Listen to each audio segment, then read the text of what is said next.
Family নিয়ে দেখা যাবে বা ফ্রেন্ড সার্কেল মিলেও দেখা যাবে। যারা অনেক বেশি অ্যাকশন পছন্দ করে তারাও আসতে পারে, তারাও দেখতে পারবে। ইনসাফ মুভি দেখে ফেলেছি। বসুন্ধরা সিটিতেই সবসময় দেখা হয়, কমফোর্ট এখানে, এই জন্য। মুভিটি অনেক সুন্দর ছিল, অসাম ছিল। বাংলা মুভি ন্যাচারালি খুব একটা দেখা হয় না, বাট এই মুভিটি রাজের ছিল, তো রাজকে আমার অনেক ভালো লাগে, এই জন্য দেখা। না, হুট করে না, বাট ঈদ ছুটি ছিল এই জন্য আসা। রাজের ফার্স্ট মুভি ভালো লেগেছিল এই জন্য আসা। বরবাদ সাকিব খান ছিল, অ্যাকশন অনেক ভালো ছিল, স্টোরি অনেক ভালো ছিল।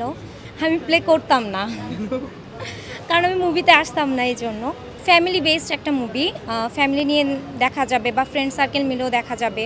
যারা অনেক বেশি অ্যাকশন পছন্দ করে তারাও আসতে পারে, তারাও দেখতে পারবে। দর্শকদের বলতে চাচ্ছি আপনারা সবাই আসবেন, বাংলা মুভি দেখবেন।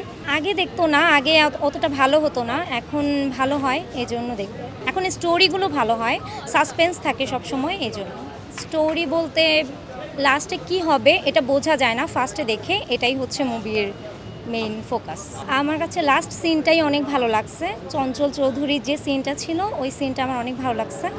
হিস্টোরি গেলে তো হচ্ছে মুভি দেখতে হবে, এখন তো সব কিছু বলা যাবে না। দর্শকদের জন্য আমি এটা বলবো যে মুভি হলে গিয়ে দেখতে হবে। আমি যদি এখন সবটা বলে দেই তাহলে তো কেউ হলে গিয়ে দেখবে না। অ্যাকশন, লাভ সব কিছুই ছিল। আর ইনসাফ মুভি দেখেছি, সো বুঝতেই হবে যে ইনসাফ মানেটা কি। তো এই মুভিটা অনেক শিক্ষামূলক একটা মুভি, তো যারা সুবিচার পেতে চায় বা সুবিচার কি সেটা বোঝে তারা এই মুভিটা দেখলে আমার মনে হয় খুব ভালো লাগবে। Follow us on Facebook.